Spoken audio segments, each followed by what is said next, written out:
আসসালামু আলাইকুম প্রিয় ভিউয়ার্স। এই যে একটি গাছ দেখতে পাচ্ছ, এটা অনেকে বাগানে, সিঁড়িতে অথবা ছাদে লাগিয়ে রাখে।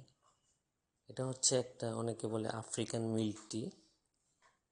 এটা শোভাবর্ধক একটি গাছ।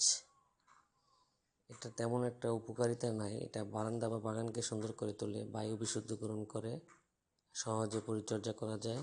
অনেকে বিশ্বাস করে এটা সুরক্ষার প্রতীক। এর কাণ্ড থেকে দুধের মতো সাদা রস বের হয়, যা বিষাক্ত। ত্বকে লাগলে জ্বালা বা অ্যালার্জি হতে পারে। এটা ওষুধি নয়, মূলত সৌন্দর্য ও প্রতীকী গুরুত্বের জন্যই লাগানো হয়।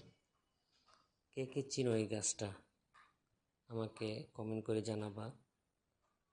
এই গাছটা অনেকের বাড়িতে থাকে, কথায় আছে এটা নাকি থাকলে অশুভ শক্তিগুলো আসতে পারে না। এটা কতটুকু সত্য আমি জানি না।